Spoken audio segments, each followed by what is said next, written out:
Welcome to Time Traveling Team, the weekly podcast where we review every story of Doctor Who right from the very beginning. I'm Paddy. And I'm Tricia.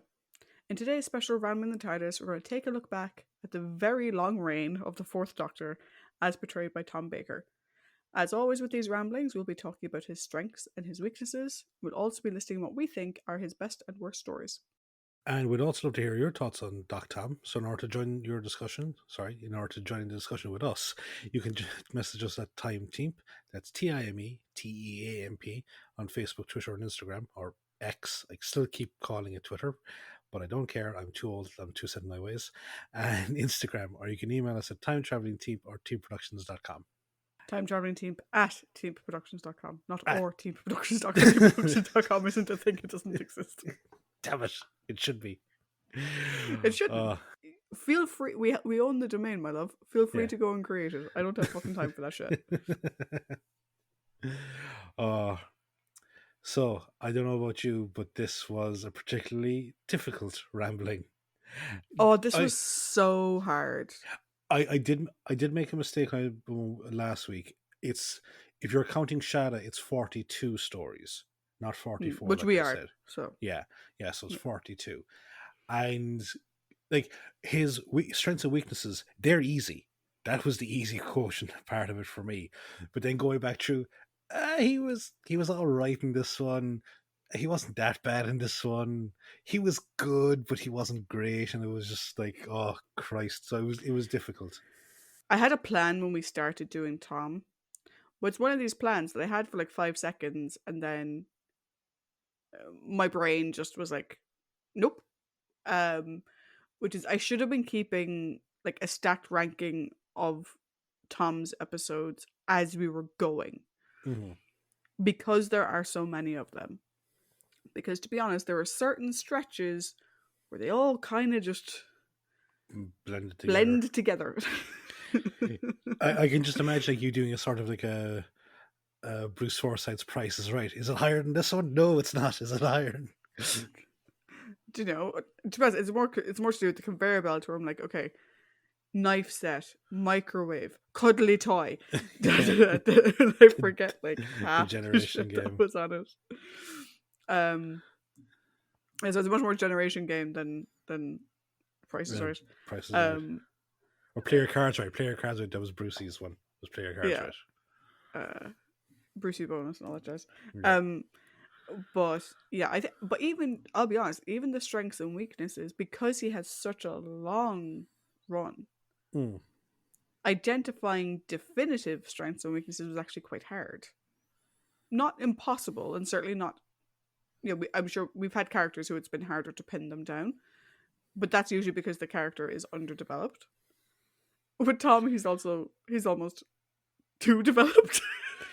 And I you know? Yeah, because like with Tom, I'd say probably more so than any of the guys that have come before. Tom has like 3 distinct eras you can actually lump him into. There's the Philip Hinchcliffe era. There is the guy who came after. It was Graham Edwards, is that it? Graham Williams. Graham Williams. You have his era, and then you have the John Nathan Turner era. And you can put them into those distinct buckets. Like Hartnell did have the Verity Lambert era, and then the John Wiles stuff that came afterwards. But yeah, so like you're then kind of, so with those changing of eras, Tom's personality and his personal issues, I think, come into it a small bit. Just a small bit, but you can see that they're there. He does maintain that level of acting ability that we discussed, with his the Doctor's relationship with Adric. He is able to do that for the most part, but sometimes you can see it slip through a bit. Yeah, I would say as well, it's also a case of like, not only does he have 3 years in terms of like the way the show was run, but also Tom's, like, the Fourth Doctor's interactions with each of his companions. Because with the exception of Harry, it's all female companions and up till Adric, which is, we had it with John, but John had a shorter run. So you kind of have the Fourth Doctor with Sarah, with Harry for part of it. Then you have the Fourth Doctor with Leela, and then a little bit of Romana 1, and then you've got the Fourth Doctor, Romana 2, leading into the end. Mm. And how he is with each of those companions, we see a different Doctor in it, because the way he behaves changes ever so slightly. There's certain things that keep through, which I'm sure will come up in our strengths and weaknesses, but how certain things are expressed changes a bit depending on which one he has. Whereas someone like John was fundamentally the same for all of Hmm. them. Yeah. Similarly with Patrick and with Bill, was Mm. fundamentally the same Yeah. with all of his companions. Hmm. Yeah, like Patrick got along better with Jamie. Um, Bill had a different relationship with Barbara, but fundamentally, how he expressed himself was the same the I whole way was through. th- I was thinking back over it, and also I think we should include K9, Yes. in terms of the relationship with the Doctor, whether you want to say that's a male relationship or just Mm, a different type of relationship he has. yeah. Um, but I was thinking back on it, and just to kind of go back with Bill's thing, Bill's f- whole entire run, if you think about it, is a huge arc in and of itself. Because he starts Mm, off with the cantankerous old man, who then becomes this very learning, avuncular or slash paternalistic character, mm, and then he experiences heartbreak when everyone that mm, he knows leaves, and then it's him growing used to the fact that this is like I'm a wanderer now, and I'll pick them up and I'll drop them off, and that'll just be the way of it. mm, Whereas with Tom's side of things, um, Tom's thing was that he stopped wanting to pick them up. He yeah. found he found the people that he was happy with, Yeah. and then there was. I don't think he let anyone else in to the Mm, same extent. He had warm aspects of relationships with people. I know that we've kind of mm, gone into the strengths and weaknesses side of things now, but I think it's a good discussion to have. Uh, he would let them in so far, but he wouldn't mm, let them in the same way that he had let, I suppose, the elephant in the room is Sarah Jane. yeah. Yeah, um, which is a shame because I think looking back over our reviews of his post Sarah Jane era, it's we were very happy for the times that he was pally and chummy and laughing with the Mm, companions, and it just got really annoying when he went back to being like this standoffish, condescending asshole. yeah. You know? Yeah. So with that in mind, let's just jump into it, properly. Yeah, So yeah. the way it goes is we discuss the character's weaknesses from our opinion, from our perspective, rather, and then Hmm. we discuss their strengths, Hmm. and then we try to identify. Usually, we do three. Occasionally, we do an honorable mention, but usually we do Yeah. three. What we think are their three worst stories, Hmm. and then what we think are their three best stories. I do want to stress something just because of like how long of a run Tom has had. I think something important to stress is that like the three best and worst stories don't necessarily mean that the stories were terrible, and they Hmm. don't mean that the stories were fantastic. It's that this character in Hmm. those stories, it was a good story for them or it was a bad story for them. Hmm. Sometimes the two things do line up. The story is shit and the character in the story was shit. Sometimes the story was great, the character in the story was great. But occasionally you have a really shit story, but Hmm. it's a favorite of ours for a particular character for Yeah. whatever reason. It's very rare that like we just find an absolute drag of a story where everyone is terrible. Closest probably would have been the gunfighters. Yeah, closest.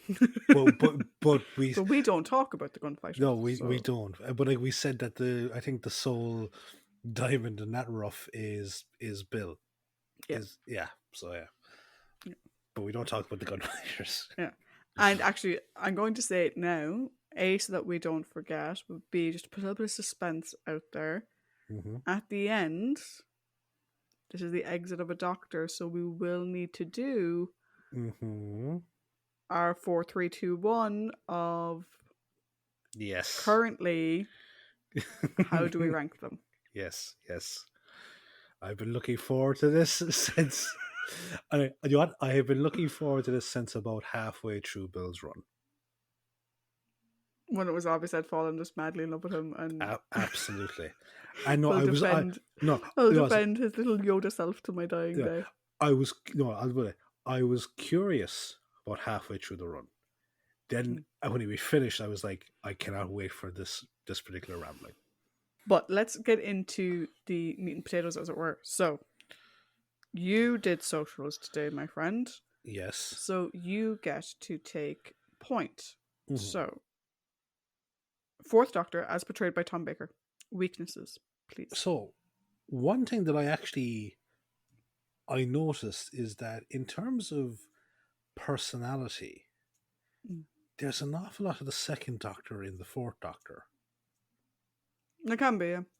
Yeah, and I think more so than, and like we've talked before about the like the characters through line, the characteristic through line, like from all of them, like that they all have certain idiosyncrasies that are just, yeah, that's the Doctor, be it 2, 10, 6, whatever. But like there are times where Tom's Doctor, and as much as like we enjoy and love Tom's Doctor, there are times where he is a complete prick, Mm. and it's very hard to deny it. Like he's very condescending to his companions at times. I think specifically those that he doesn't view to be as intelligent as others. Mm. Looking specifically at Harry and Leela, you Yeah. know, like Harry, we would kind of joke about that he's just trying to cut Harry down a peg or two because of Harry's old fashioned sensibilities, you know. Mm. But there does come a point where it's like you're laying it on a bit thick, you know, and Yeah. it's and Harry, as kind of old hand as he was, that and even like me would kind of go, oh Jesus, Harry, would you just shut the fuck up? I'm like, no, he doesn't deserve the level of passive aggressiveness you're giving him. And then when it came to Leela, like we talked before, like it really got on my nerves when he would just call her savage and treat her poorly, and it just wasn't fair Mm. because just because she doesn't have the same skills or higher intelligence that you do, how many times has she pulled your ass out of the fire? Yeah. And she has a lot. Um, Also, and we in another comparison to the second Doctor is he doesn't like being the smartest person in the room, as is Mm. evidenced by both versions of Romana. Although I think maybe more with Romana one. I think maybe more with Romana one. I think so. Definitely, like the beginning, like with Yeah, Ribos operation and stuff like that. It definitely yeah. came through. Or which was it? Was it Pirate Planet? Was the one about like the proper landing, like the proper way to land a Type model or a Type 40 TARDIS, and she Might have was been. going. You might be going by the guidebook, um, but not just her. I mentioned him earlier on. K9. Mm. He really didn't like it when K9 was the one that would, and because I read it recently, the fact that when K9 repeatedly pointed out that all the chess strategies that the Doctor was using were ones for losing players, he just tipped the board and they called it an accident, you know. Mm. And then, as I said before as well, like he was very guarded with his emotions post Sarah Jane, Mm. and like it's it's not a weakness in the sense of like it's a negative character trait, but it did have an impact on how he interacted with people that joined the TARDIS crew afterwards, Mm. and like it just made for a frustrating watch, and like we talked about it before, we don't like it when that happens. Mm. Um, Also, and it's rare, but it does happen. Is from my perspective, he sometimes took like this weird glee in misfortunate events happening, and it's like, or no, sorry, maybe it's not glee, but there's definitely a sense of like inappropriate gallows humor, you know. Mm. and it was like now is not the time for like the stupid joke, because it just, excuse me, it just makes you come across as really flippant. Mm. So I think for me, like those were the facts of, like, those were the weaknesses I identified in the Fourth Doctor. How about you? I agree with you on pretty much everything you just said. I think the one thing that I didn't write it down, but the rest of my points kind of encompass it in a way anyway, is the way he treats. It's not even it's not even people who like. It's a weird combination because the way he treats Leela and Harry is, with Leela again. There's the whole savage thing, which I'm sure will come up more later on. Um, it certainly will for me. Um, and with Harry, it's the whole, you know, Harry, you're a ham-fisted idiot or whatever.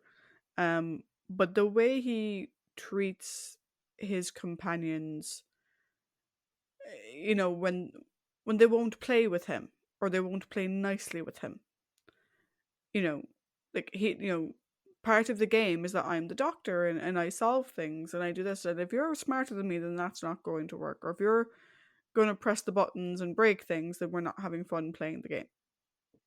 And that sort of ties into something that is a sentiment I fully agree with, but it is a weakness in Doc Tom's ability to interact with other people, which is his whole what's the point in being a grown up if you can't be childish sometimes? Hmm. That worked really well with Sarah Jane. They played off each other really well in that they were two best friends. Pardon me, they were two best friends out exploring the universe. It was fantastic. But his very childish nature with certain things, like he'd go off and pout, or he'd get odd, or like, he'd steal back a jelly baby, or he'd take up back his toys and go, whatever, or in the case of K9, he'll tip the chessboard. While I agree with the sentiment, like you should be able to enjoy the wonders in life. You should be able to have moments where you're like, actually, I just want to have a whinge. Will you go away and Hmm. leave me alone? So I don't want to be irresponsible. I want to have a moment to myself. I agree with the sentiment, but there are times when that is a hindrance to his objective. Either, in him not paying attention to things that he should, because he's too busy being like, oh, and put his like hat on over his face or something. Or it makes it difficult for people who don't know him that well to work with him.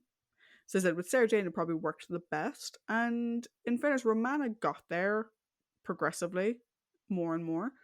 But like with Harry, it was a problem. With Leela, there was times when it was a problem. With K9, it was clearly an issue. With Romana, at times it was an issue. And, you know, Adric, I think, escaped it, though I think Hmm. had the Doctor stuck around for longer, it may have been an issue there as well. Um, so it's an interesting thing because, like, when we watch Robot and we were talking about that line, we're like, oh yeah, yeah, of course, like it's a great line.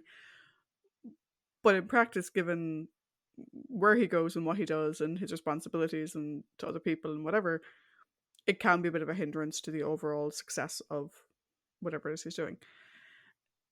The next thing on my list is that not I don't think as badly as some other people we've seen, but he is such a fucking hypocrite, particularly with Leela. He's constantly ragging on her, being like, "Don't use Janus thorns, don't use Janus thorns, don't use or Janus thorns, whatever."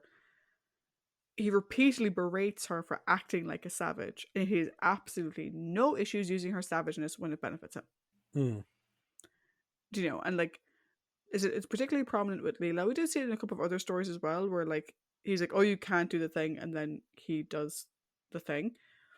Like even in like a story like Genesis of the Daleks, he does do a couple of things that are a bit hypocritical. Do you know? Hmm. Um, so does he have it as badly as some other people? No, but again, particularly with Leela, it's this constant Yeah. thing that comes out. Just when we think he gets over it, it comes up again the next episode. Just when we think he gets over it, it comes up again. And the last thing that I had in particular was that he can be more than a little bit blasé about other people's deaths. Like you were Mm, talking about the fact that like sometimes his reactions are a bit like now is not the time for gallows humor. But we see several times where it just doesn't sync with him that someone is dead. mhm, Do you know? And sometimes we try to explain it away, like say in Pyramids of Mars. I personally had major issue with the way he was in Pyramids of Mars with Scarman Jr. You remember Lawrence. Scarman? Lawrence. And yeah, you were saying like, oh, but he's focusing, but like he also the way he reacted or didn't, seemed a bit blasé. Um, we saw it in Meglos to Jacqueline Hill. Like, Mhm, come on. But every now and again, like he does have the situation where like someone dies, be they villain or companion or not companion as in his companion, but like story based companion or whatever, and he's just like ho hum off we go. mhm, Um, but also there are times when, like I said, he willingly allows terrible things to happen to admittedly bad people, but mhm, still you're kind of like, oh, that mm, mm, hmm, maybe rein that in, that like whatever. So I mean, I will give the flip side. There are times where he's obviously clearly very upset about death, where it clearly does affect him. I'll mention a particular example later on, mm, but I think by and large, it's like he just doesn't see it. Do you know? mhm. Because he's up Yeah. here and everyone else is down here. So when they die, he's just like, yeah, but moving on, we have Mhm, this thing to do. So that for me, like those for me, like sort of the three, well, the four main ones, I suppose, if you include the way he treats Leela and Harry, is just like his childishness. Sometimes, like, what's the point in being grown up if you can't be childish? Sometimes, Tom mm. or Doctor, sometimes, not all the time. Sometimes, he can be super hypocritical again, particularly with Leela, and he can be blasé about other people's deaths in a way that's kind of uncomfortable in some instances. Mm, yeah, But in saying that, he does have strengths. he does So, indeed. Paddy, back to you. Strengths. Um, so Tom's Doctor has like we've seen it before. Each of them has this persona.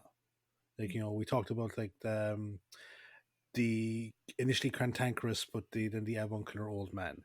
Then you have the cosmic hobo or cosmic clown, whichever you prefer. And then there's the dandy, James Bond.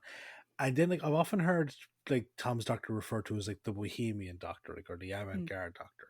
And he does have this slightly aloof nature to him at times. But just because he does have that nature doesn't mean he's not engaged in what's going on. Like to some extent, it's a facade to trick people, mm, and he never backs down from doing the right thing, which is like always great to see, and plus it helps drive the fucking plot. But no, he never backs down from doing the right thing, and he is willing to lay his life on the line, or lay down on the wire at times to ensure that no one else is the one that gets hurt. mm, And like we talked before about, there are instances like where he could let someone kind of wander off or walk to their death or do something like that or sacrifice themselves, but no, he's the one to do it. And I like another strength is that for me his like eccentric nature is sometimes his best weapon, because I'm reminded of City of Death, where like the Countess is like, I don't think he's as stupid as he is, and the Count goes, no one can be as stupid as he is. And like yeah, like it's sometimes it lulls people into a false sense of security. Now, not to the same as the way the second Doctor used to do it, but mm, definitely it's a trick up the Doctor's sleeve. Um, and the other thing as well was that he had this tendency that if he thought you were, or maybe this is the wrong way to put it, is that he took genuine delight in seeing the the achievements of others, like the scientific Mm, achievements of others, that type of thing. I suppose like a good example of that is we talked about pyramids of Mars when um, Lawrence had built like the radio telescope, mm. and there was like the wonderful kind of discussion between the two of them then, or what was another one? Even tree mass, he has a great Yeah, thing yeah, about like, tree mass. absolutely, yeah. The recency, yeah, hugely science bros vibes from the two of them. So yeah, I like that aspect of stuff, and I suppose like any other doctor, when he gels well with the story based protagonists of the week. Mm, Like, and we talk about good example of that would be, I think, Ark in Space, mm. with the crew there gels really well with them, or even Horror of Fang Rock. Uh, so yeah, there's a good few examples of him doing that. How about you?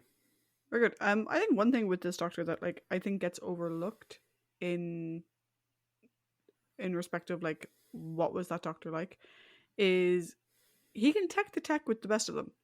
Mm-hmm. Do you know? Like he does. Like even in Robot, like we have him, experimenting with the whatever is needed to defeat the robot or whatever. We have it in Ark in Space. He usually does some sciencing in most stories, Mm-hmm. which I think people tend to not give the Fourth Doctor as much credit as a science doctor. Like I don't think he gets as because he's not as big into gadgets Mm. as say Doc John was.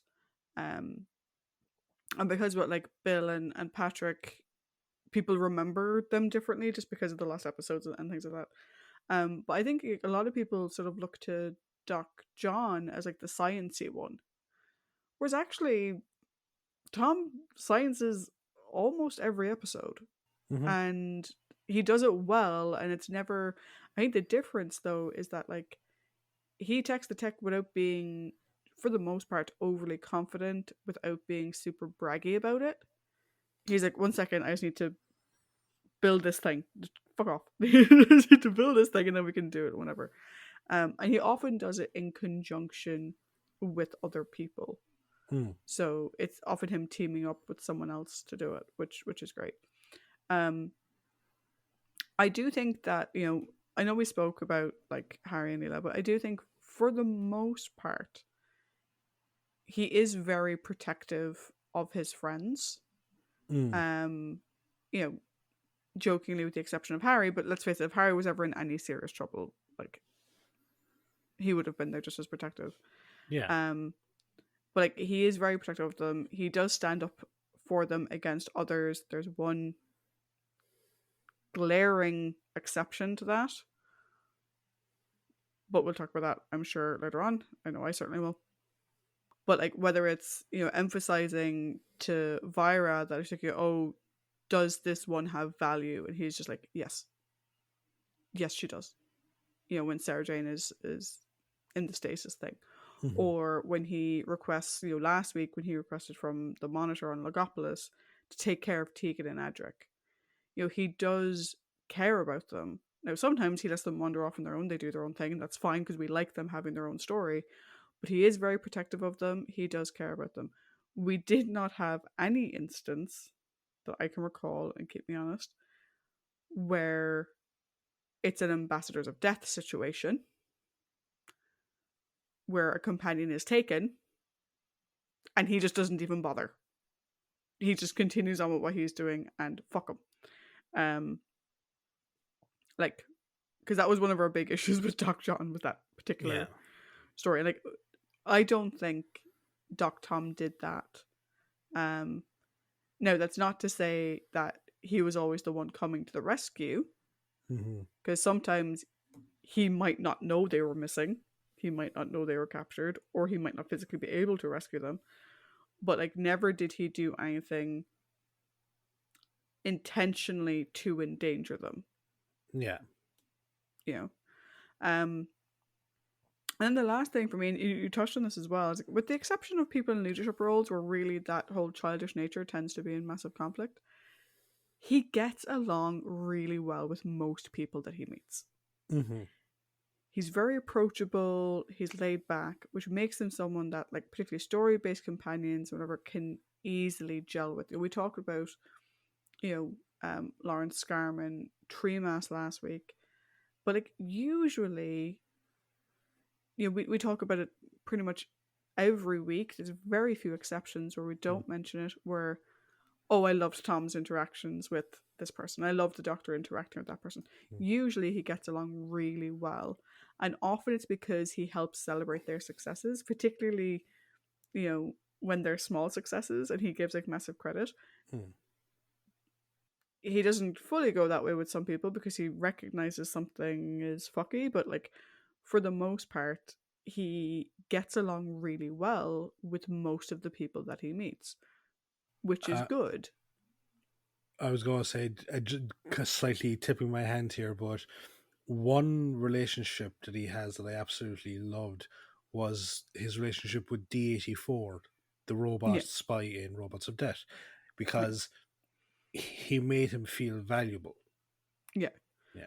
Um, but even like, someone like Vyra in Ark in Space, who's very robotic when we first meet Mm. her, and the fact that by the end he literally has her eating out of the palm of his hand, like going Yeah. in, taking a jelly baby or whatever. And he has those interactions with most of the good guys that we meet. So I think the exception is that obviously sometimes people in leadership roles, it takes them longer to warm up to him. But for the most part, he gets along really well with everybody, which is really great. Mm. Um, and it's something that other doctors didn't take the time to do. Do you know? Mm-hmm. And as aloof as Doc Tom can sometimes be, it doesn't mean he's not paying attention. Yeah. He just may not act on it. So like I said, with the whole blaseness about death, it can feel like he's not paying attention. But it's just that he's not reacting. Whereas, you have something like, we go back to Terror of the Zygons, and Sarah Jane's making the comments about the innkeep or whatever, Mm-hmm. but clearly Tom has been paying attention. Mm-hmm. And you sort of imagine that like late into the evening he's happy to sit with him and chat the day away. Do you Yeah. know? All of which I think is really, really good. Um, so yeah, I think those are my ones for him. And now we come to what was probably the trickiest portion of this rambling was the best performances and worst performances as deemed by yours truly in our humble opinions. I one thing I noticed is that uh, all of mine, all of my worst performances are from the same season. Mine are not. I don't think. No, they're not. Are they from the same era? Yes, possibly. I think so. Maybe not. We'll see. We'll see. We'll see. Okay. Okay. So the way we do them is that we rank them from least worst to worst worst. Mm. So 3, 2, 1, where 3 is least worst, 1 is worst worst. So Paddy, Yeah. what are your 3, 2, 1? So number 3, Underworld. Mm. Number 2, The Invisible Enemy. Mm. And number 1, The Invasion of Time. Okay. I have one in common with you. Okay. Number 3, Ribos Operation. Number 2, Underworld. Number 1, Talons of Weng Chiang. I was wondering if that would make an appearance on your list, or like, Yeah. yeah, I was wondering And would I'll it be make honest, the top three or. Underworld and Talons tend to chop and change Hmm. depending on my mood. And Invisible Enemy was considered. Yeah. It No, was because high contention, but I went with Underworld instead. yeah, no, because I was going through my notes and obviously looking through my own notes for Talons, and I was like, I remember that while we discussed the very problematic nature of this particular story, the yeah, you weren't very happy with the Doctor on that one. No. Um. Okay, so Underworld is number 2 for you, yeah. Mm-hmm. Okay, so how's about you do your number 3, which Mm-hmm. is Rybos. Right, boss. We'll both discuss Underworld, and then I'll give my 2 and my 1, and then you can give your top. Yeah. Okay. So Rybos for me was an interesting one, and I was kind of humming and hawing on whether to include it. Invisible Enemy was really considered there as well. Like it was like, oh, they take out Rybos and Invisible Enemy. The reason why Rybos is in there is Rybos to me really is the first time in a big way we're seeing this Doctor protective of his position as the most intelligent. I know we had K9 before Rybos, so we had K9 from the Invisible Enemy onwards, and he had a couple of issues with K9 then. But here we have the Doctor with a member of his own people, and it's this Troughton Zoe interaction, one-upmanship, whatever, which I didn't enjoy. That's something I had an issue with, but again, at the time, I was willing to give it some time to see if it ran its course. The main thing here is that I think Rybos Operation sort of stands as a representative episode Mm. for those times when the Doctor has no issue with someone dying in a terrible way, admittedly, even if they're a bad guy. So in this, he switches the explosive with Graf and lets Graf walk away to then blow up, and then he celebrated it at the end. And that just really didn't sit right. It's not the I don't think it's ever necessarily the worst time that happened, but there was something about it in this story where it was shocking. Mm. It's not something you were expecting. Him switching things out, he's like, okay, you kind of expect that, whatever. Do you know, like he's a bit of a sleight of hand or whatever, that's fine. But the fact that they played it out to the fact that Graf didn't notice and therefore died, and then we have the Doctor kind of celebrating his amazing switcheroo and whatever. Like, I think previous incarnations of the Doctor, for the most part, may have celebrated the switcheroo, but then when they realized that Graf didn't realize he made the switch, would have been like, ah, fuck. Mm. Do you know?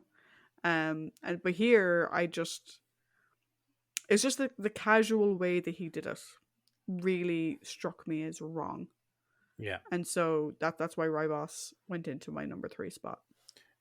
I remember um oh god, I can't remember how it came up, but it was for the revival era anyway.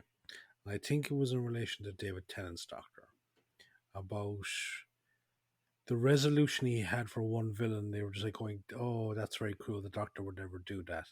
And I immediately just thought back to Rivals Operation, going, "Yes, he absolutely fucking would," Yep. because and as we've said before, it's not the first time he's done something like this. The time he redirected the entire Icewire fleet into a fucking sun, as opposed to just stranding them, Mm. send them back to where they were, because they couldn't autocorrect the ship's course, so they couldn't stop themselves from having to return to their point of origin. But no, he fucking sent them into a sun. So yeah, it's like, yes, it is a you could say it's a humanizing aspect of the Doctor, but it's also a very fucking monstrous aspect of the Doctor. Yeah. And when you tie that with this petty one-upmanship, Mm.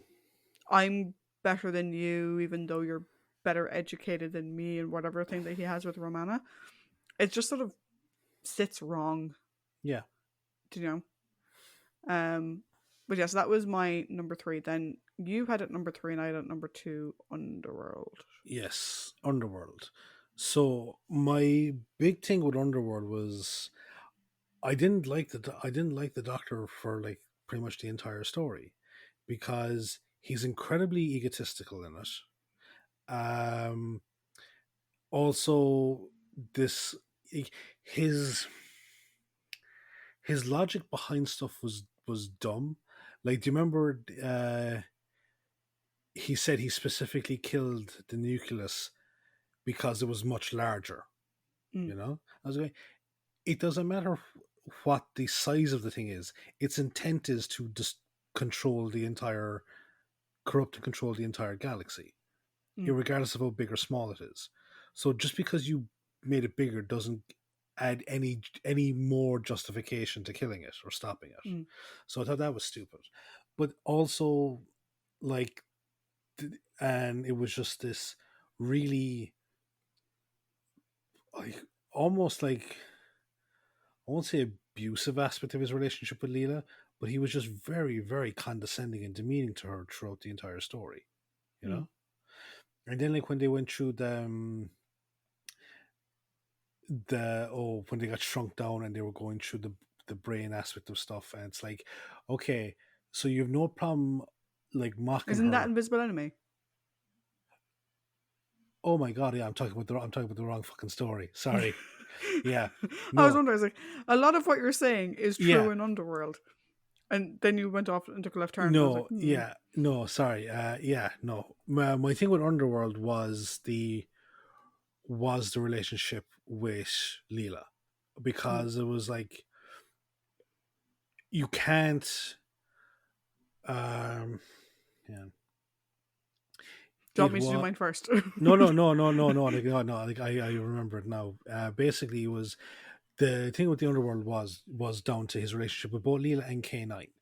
Like Mm, he uses K9 like a machine, mm. and as opposed to all the other times he treats him like a dog, like as an actual like living entity. No, he just treats him like a machine. He gets to really put him through the ringer. Um, and then with Leela as well is when the crew of fuck it, the Argonauts we'll call them, Mm. like when they comment about her intelligence, the Doctor almost like carries on the joke, and Yeah. it's like, no, you don't get to do that when she's saved you multiple fucking times and shown that just because she doesn't have an academic level of intelligence doesn't mean that she's not intelligent. Mm. So, so yeah, I didn't like that one. Yeah, like, for me, it was. I didn't like it for the same reason you didn't like it. Um, no, you can't tell K9 to shut up. This is fucking rude. Um, I think this is probably the worst he's treated K9 in all of it. Yeah. But really, not to undersell the K9 thing, his treatment of Leela I found to be absolutely appalling. Hmm. Um, and I was saying that like I was considering including Invisible Enemy, and I was like, oh, would I take out Rybos and put Invisible Enemy in instead? And I sort of picked Underworld kind of as a representative of both Underworld and Invisible Enemy Mm-hmm. because they both suffer from the same problem, which is him continually referring to Leela as primitive. Um, it's presented slightly differently in The Invisible Enemy, which I'm sure you'll get to when you get to that one. Um, but in this story, it's almost worse because there is a scene in particular that I'm like, you should be raging and hollering. If they had done this to Sarah Jane, you would have lost your fucking shit. Which is that when the crew pacifies Leela, Hmm.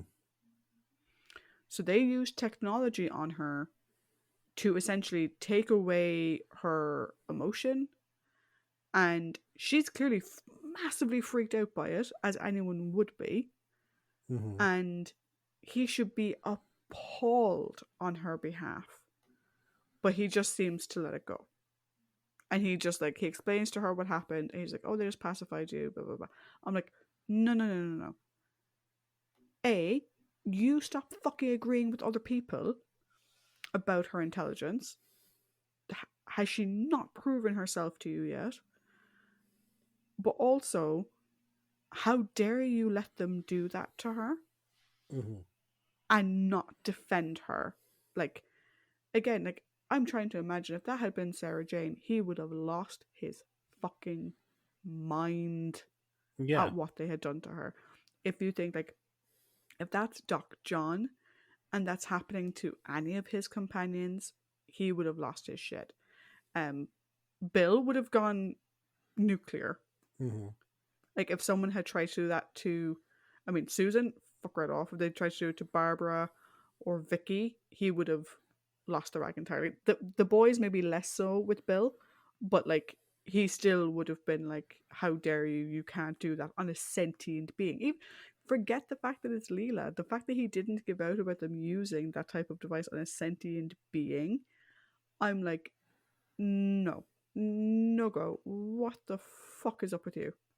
This is massively inappropriate. Like I said, it was a bit of a tie up between that and Invisible Enemy, and I'm curious to see why you've ranked Invisible Enemy higher. But for me, like this one pissed me off more. It's Hmm. that pacify machine thing. It just, how dare you do that to someone?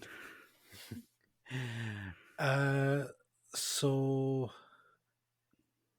for like, I think I've pretty much given all my thoughts on Underworld, and what I will say is the reason I ranked the Invisible Enemy higher, because Mm, I've given my thoughts about it already, is that this was the first story after we had four fucking cracking stories with Leela, right? mm, And now the issue then is that the two guys, it was fucking Dave and Bob that fucking mm, did the writing, and they just looked at whatever they did. They couldn't fucking write her, but it was the Doctor's whole thing was that okay, whatever about the weird characterization of Leela, why did the Doctor's complete attitude have towards her have to change as a result of it? mm, You know, like we know what the we've seen four stories of them actually having a pretty decent relationship. mm, Why all of a sudden is he fucking treating her less than? And again, it was in the brain side of things. It's he's only using her because of her um, hunter's instinct. That's mm, all. Not because oh Leela can help us with this. It's no Leela's intrinsic hunter's instinct is the tool that we can use. mm, And it's like okay, fuck it. So she's a tool for you in this episode, and that's why I did. That's why I rated it higher or ranked it lower, shall we say, than mm. Underworld. Cool. And then we have the number one pick. Yeah. So for me, it's Talons. Hmm. For you, It was Invasion of Invasion. Time. Yeah. So why So, Invasion? um, I, it comes down to I think two things here, and one of them is the fucking beating a or like sounding like a broken record, banging the same drum. It's his treatment of Leela. Mm, I fucking detest it because one, okay, first off, there's a level of arrogance to him in this story about okay, I understand playing things close to the chest, and we saw it with the second Doctor and in Evil of the Daleks, right? mm, The difference being was that we knew that the Doctor was playing something close to his chest. Like mm, we knew from the outset, and unfortunately, Jamie was the pawn caught in the middle. Here, we're thrown right fucking into it with zero kind of preamble or anything. We know that the Doctor's meeting with some unscrupulous fucking crew, and he's just an asshole for the first, I want to say, two episodes, mm, and then obviously there's the whole thing with Leela, and he just essentially fucking has her cast out into the wilderness. I say, if they can't read your thoughts inside the fucking TARDIS, why not leave her in the TARDIS? mm, Simple as, you can have K9 protector or just it and then it's like surely you can give some sort of a fucking code that allows you to trick them or anything like that. Or if if you convince them that she is not worth your while, Mm, give her a fucking scrap of paper or something and tell her not to read it until such a time. Give her a game plan rather than mm, have her try and figure things out on her own. Well, it's great for Leela. It's a fucking frustrating aspect of it. And then as well, he essentially just dumps her. Now I know that she said that she fell in love with Andros, but he doesn't even give her a proper goodbye. mm, He doesn't even give her the courtesy of letting her know that he cares about her. He just gives a weird smile, closes the door, and then says, "Oh, I miss you too, Savage," behind the closed door. He mm. doesn't even do it like the first Doctor did, and he gave a big, nice, lovely speech to Susan on the intercom or whatever. He just fucks off and he leaves both her and K9 to wonder, will he be okay? Yeah. So I like, had yeah, let like I had issue with the departure as like it wasn't a very fulfilling departure. I wouldn't mark it as a worse story because of that. Because I mean, you could chalk it up to any number of reasons. He wasn't very emotional with Leela ever. That wasn't the type of dynamic they had. Um, so whatever. But I get where you're coming from. I think and I'd like, forgotten a lot of that story now that I think about it. yeah, and it doesn't need to be even an emotional goodbye because he didn't have Mm. an emotional goodbye with Harry. No. So like, it doesn't need to be an emotional goodbye, but at least just fucking say goodbye. You know, Mm. let her know that you're friends. That's all it needed to be. Yeah. And then my worst was Talons of Wangshang. And I think saying that Talons, for me, is the worst Fourth Doctor story is probably, a lot of people are probably like, fuck off. Like, Talons is an amazing story. Loads of people love Talons. How could you say it's the worst? Racism doesn't suit you, Doctor. Particularly this Doctor. It doesn't suit you. This little man attacked us along with other little men. And it begins in episode 1 and it doesn't fucking stop. And it rubs me the wrong way because I said, for the Doctor to be racist is not something we would want to see, No, right? Ever. But for this Doctor, for some reason, like if this was Bill, you're kind of like, for fuck's sake, Bill, whatever. But I don't think Bill would actually be like that anyway. To be perfectly frank, I don't think he would have Bill's said the same Doctor. thing. Yeah, Bill himself maybe, but Bill's Doctor no. Yeah. Um, Yeah, but no, you're like, sorry. good. I was going to say, somebody comes down, like, we talked about before, somebody down the line will paint him that way, but Yeah, but he's, no, no, yeah. like Bill's Doctor wouldn't have said that. Mhm. Would Troughton or Doc John? Maybe. And would it kind of Mhm. in keep, like, definitely with Doc John? He never did, but I think it would kind of keep in with his sort of James Bond boys club kind of persona I, I, if I, he did do it. I think, I think with John's Doctor, it would be a more Earth as a whole racism as opposed Yeah, to specific Earth ethnic group. yeah. But for some reason, the fourth Doctor, the Doc Tom, coming out with, I mean, was he using racial slurs at one point? No, Like, I think that was I know or was Lightfoot. someone else said it and he It, didn't correct them? yeah, it was Lightfoot. Yeah, and Lightfoot, yeah, used a racial slur, and the Doctor didn't say anything about it. didn't say tickety boo. And for me, it's just a case of like, we don't need to hold the Doctor up on a pedestal and whatever, Oh, but you travel all of space and time. You've been through many eras of Earth history. You've been to the future. You've been to the far flung past. Why the need to be racist against a specific ethnic group hmm. of humans? Do you know? It it rubbed me wrong at the time, And like literally, as I was putting together my list, like I was saying, like, oh, I should have kept track of the stories at the time, because yeah, Invasion of Time, I kind of forgot how much of a dickhead he was, um, because he's had 42 stories, a lot of them blend, Hmm. a lot of them blend. Hence, Yeah. Underworld and Invisible Enemy blending for you, but the racism and Talons, it was the first one I wrote down. I didn't even look through my notes. I was like, Talons needs to be somewhere. I was like, oh, maybe it'll go into an honorable mention or a dishonorable mention, as it were. But the more I was thinking about it, I was just like, oh, like in Underworld, like he's terrible to Leela, and the way he treats Leela is shocking, which is horrendous. But I'm also like, but the racist thing, and I just couldn't get over it. And I'm aware a lot of people love Talons. Like, I think we actually had the Talons as like one of my favorite Leela stories. Mm. There's plenty in Talons to love. Oh, like I The was going, Doctor is not one of those things, though. like In my I in my opinion. no, like I remember, like because I went back and I looked at like the talking points that I had specifically, and I was Mm, like, Leela, great, Lightfoot, problematic at the start, but understandable for who and what he is. mm. Jago, great character.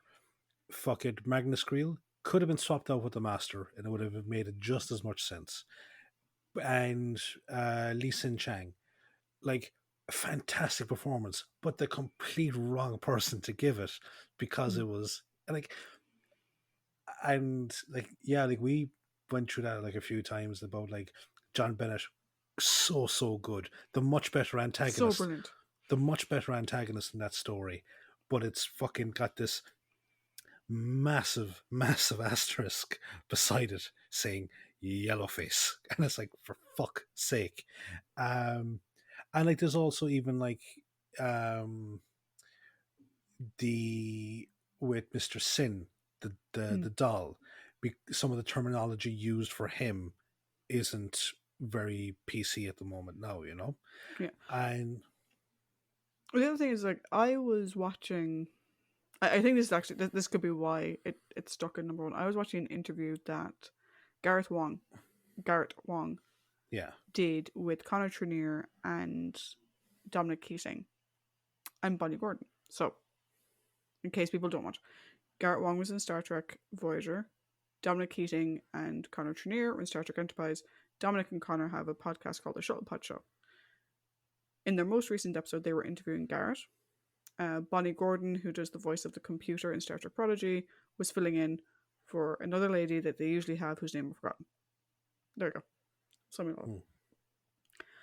But Garrett was talking about, his life growing up. Garrett is Asian American, I believe. Mm-hmm. Um, but Asian descent growing up in America. And he talked about getting into acting and whatever. And he was talking about how, for Asians in America in particular, but I think this also applies worldwide, it's 2 steps forward, 1 step back.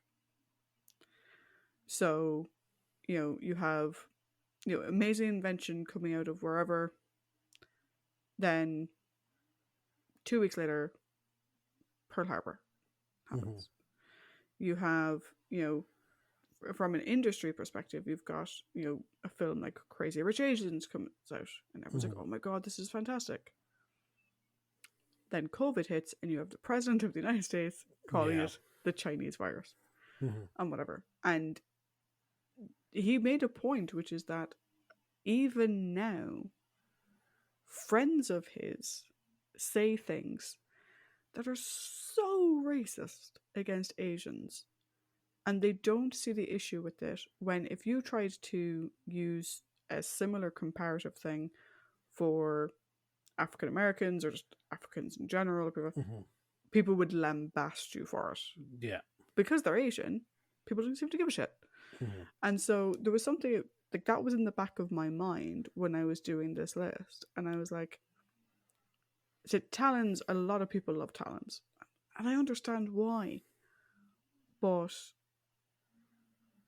if, I think even in the 70s, if the Doctor had said what he said about a black person, in that story.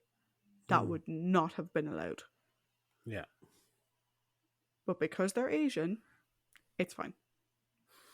Yeah, no, there is like there no not and again not to take away from like not to take the like away from like any sort of like racism or anything like that. Mm. There does seem to be like a primary focus because it probably was in America for the longest time the biggest like social issue, which was racism towards African Americans, and Mm. everything else kind of got overshadowed by it. But it now like we're living in a digital age where we can go back and we can review and we can see this, and it's like stuff that was done. Like I think one thing that like so in Ireland for history, okay, you're taught a lot of like the some basics of world history, okay, Mm. and like when it comes to Americans, you can obviously taught like American Revolutionary War, American Civil War, and then bombing of Pearl Harbor, and then goes into Vietnam. What they don't really teach you in the Irish education system at a secondary level is the internment camps for Japanese Americans during World War II. They don't teach you that. George And so Takei did a brilliant play based around that. yeah, I haven't seen it. I'd love to see it. Um, but and it's like big, but again, you don't want to say anything because like it's like that was still a huge issue, like racism towards African Americans. It did kind of overshadow all of the other ethnic minorities that get, be they like Asian, be they kind of Slavic, be they Jewish, Mm. be whatever. Like they're all this kind of stuff that was still there, and like I think with Tanza Wang Triang, why a lot of people love it and they kind of tend to overlook the racism part, or maybe just not focus on it, or maybe they don't see it, is because of the penny dreadful slash pulp action Mm. feel to it. And it's like, okay, yes, Chinese tongs, so Tongs, Mm. are a criminal element, the same as the Italian and Russian mafias, the same as The Japanese Irish Mafia and the Irish mafia, yeah, same as the Japanese yakuza gangs. Tongs are now just they're the precursor to triad gangs. So you take the actual.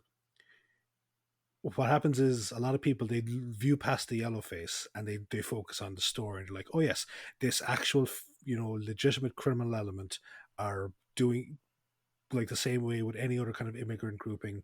When they go to a new country, they set up a criminal network. The Irish did it, the Italians did it, the Russians did it. Every whenever a group immigrates to a new country that has a criminal element in that immigration group, they set up shop. mm. And as you said again, the Irish do it, the British do it, every fucking country does it. And it just so happens that there's the exotic nature of the Victorian era mixed with that whole pulp adventure style that just hooks people in. And I've said it before, like that. I do not condone the racism at all in this story. I don't like it. Mm. It fucking sucks. But there's that part of me that loves pulp adventure slash Victoriana mystery Mm. that loves going to the story and watching it from that aspect. Oh yeah, And that, and I completely agree. And like, is it the reason why I put it in my worst spot for the mm, Fourth Doctor in particular is, I mean, not that I would excuse it, mm, but if it was the people of London, the people of Earth, at that time being the ones using that verbiage, mm. focusing on that element or whatever, like we see with Jago Lightfoot and and whatever, Lightfoot, yeah. right? That's in context, somehow historically accurate or whatever. Is it great? No, but you can sort of, if you want to, hand wave it away for those characters because contextually it makes sense. Mm. For the Doctor Yeah. to hold that same view and to not be correcting everyone around them is fucking ridiculous. Mm. Had he not been racist, it wouldn't be on the list because this is about the worst outings for the Fourth Doctor. Mm-hmm.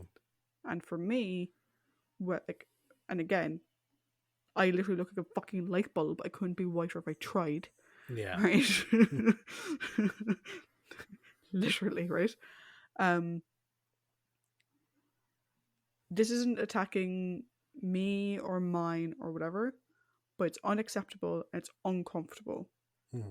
And it really puts a big, dirty mark on the legacy of that character Mm-hmm.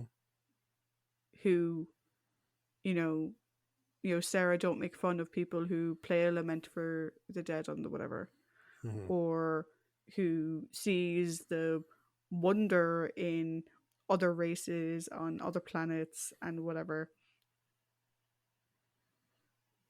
But no, Yeah. here I get to use racial identifiers. Here I let people around me get away with using racial slurs. Mm-mm, doesn't apply. Yeah. I'm sorry, I'll get off my soapbox now.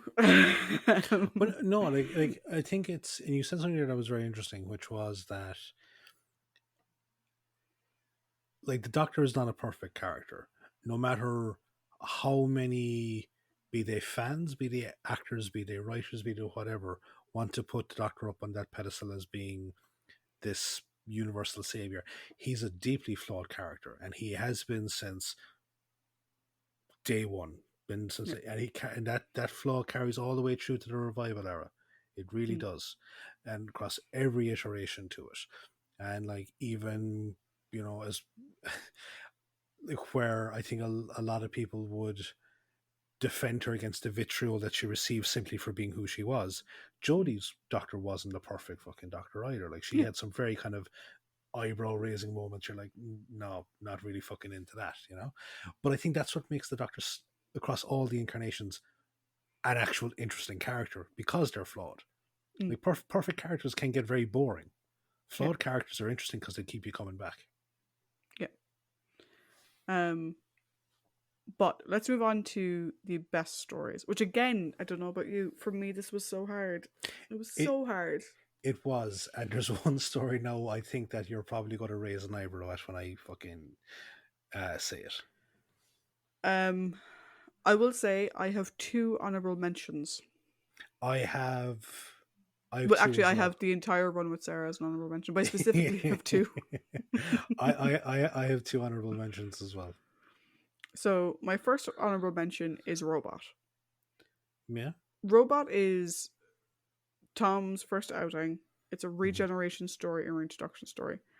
I think it's a very solid regeneration story. We're seeing good dynamic with everybody, good Mm. exploration of character. We get to see a lot about what this Doctor is about. Brilliant performance, great story in general, and the Doctor delivered. Mm-hmm. You've no concerns. Um, just to compare just for a second to say Doc John, Doc John's he was in bed half the time. He was Mm-hmm. unconscious. It took a while to get going. Here, because we have Sarah and the Brig witnessing the regeneration, we jump straight in and Tom hits it a million miles an hour. Second honorable mention is Pyramids of Mars. Because I objectively recognize Pyramids is a great story and Tom's performance in it is amazing. I have a couple of issues just with his attitude to certain characters in that story. Again, Lawrence's death, he's very snippy with Sarah Jane for a lot of it, which I personally don't like. But objectively speaking, if you want to watch a good Fourth Doctor story, like Mm. Pyramids is up there, um, for good reason.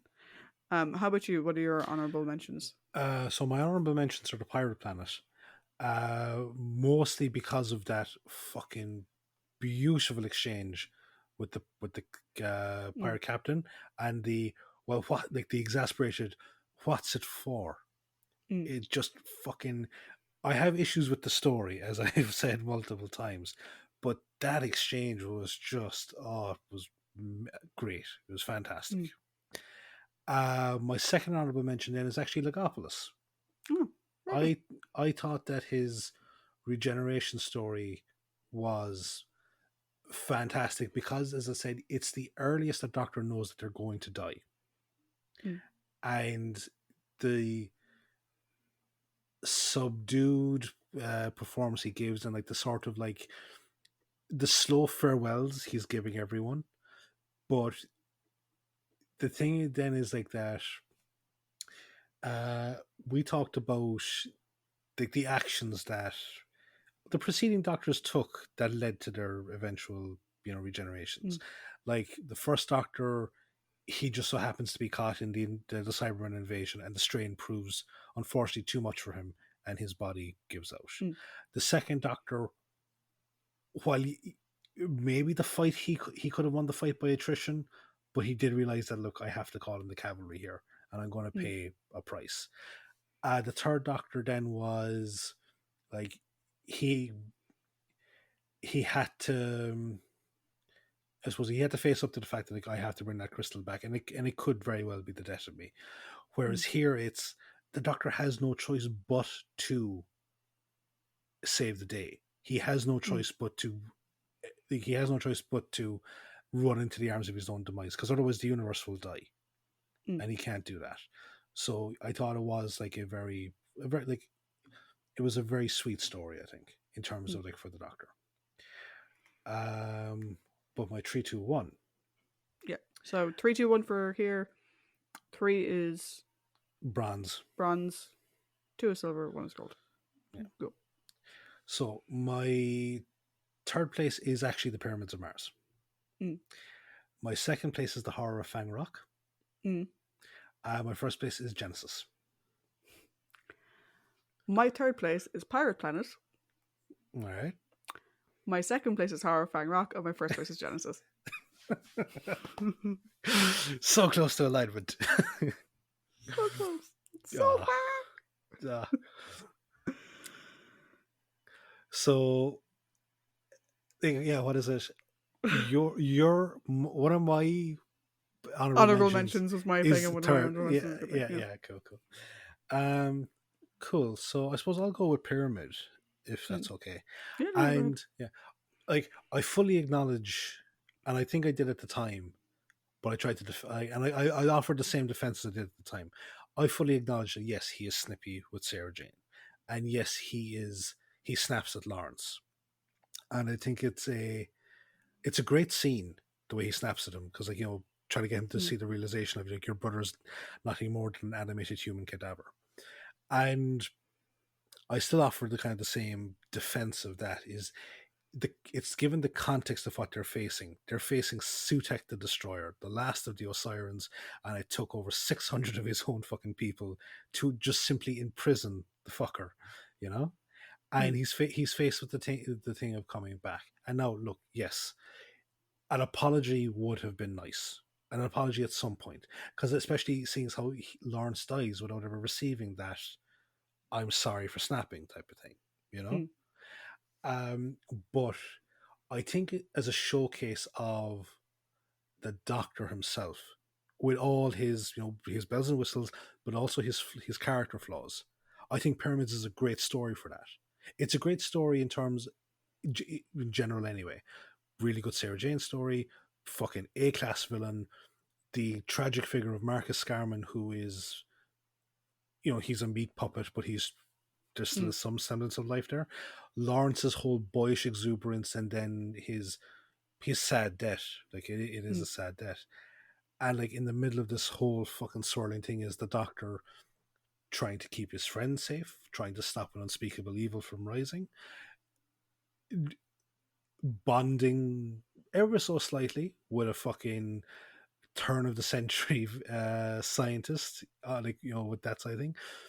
Like, there's so many wonderful character moments there that, like, when someone ever says, like, oh, what's a good classic story to watch, I immediately point them towards Pyramids, and Tom's Doctor is a big factor into that. Very good. I would agree with most. Listen, I don't defend his attitude quite as much as you do, but Yeah, yeah. I agree with why it's in my honorable. Why Mhm. did I put Pirate Planet? I think Pirate Planet is really fun. I liked it at the time. Yeah. There's a lot of Tom in there that is just fun. Um, I love like his reaction when like people are paying attention to Romana and they're not paying attention to him, and Kanan's like, "It's because she's a woman, and you're not." Um, but for me, the big standard of Pirate Planet, and you mentioned it a while ago. Then what's it for? That moment in the corridor is amazing. When we talk about the legacy of the Doctor when we look at it from a modern lens, and Mhm. I think you know, a lot of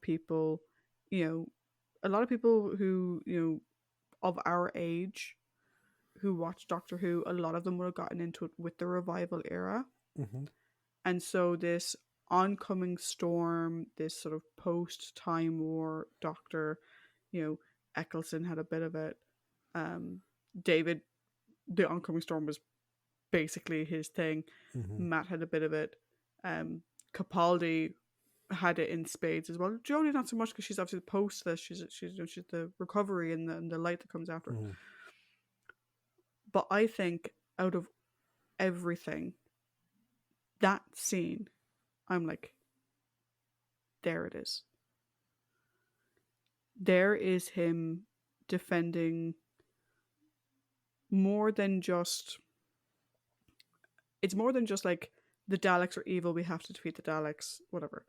It's more than just the thing of the day. This is him coming face to face with someone doing something unfathomable, and all he wants to know is fucking why. What possible benefit could this be to you? And that to me is the beginning of the oncoming storm that we see in future iterations of the Doctor. It's the beginning of that, for me, that sort of hairpin trigger of, you know, I'm a Time Lord. I will defend, I will protect, I will attack. For me, that scene more than any other, and I'm sure we'll get to another great scene in a little bit, but for me, there's something with that scene, the delivery by Tom, and the fact that, like, in the Pirate Planet, he had been, it had been kind of a fun, easygoing, whatever. There's the weird thing with the birds and and all that kind of stuff. There's him and Romana playing off each other. All that was fun and enjoyable. But then you have that, and you're like, oh, like I remember, like at the time, Mhm. rewinding that and watching that bit several times. It was so good, and as good as Pyramids is, and because I completely agree with you, his performance is great. I would pick that over broody, snippy, and whatever any day of the week in terms of who this Doctor is and who he has the actually that's probably it. I think Pyramids shows who this Doctor is and who the Doctor is in many ways. That one scene in Pirate Planet shows who he can be, Mhm. and I'm all here for it. Cool. So two things, just the way that you were like saying I had to go back, multiple times, and you made a sound there. All I could think of was just Mufasa.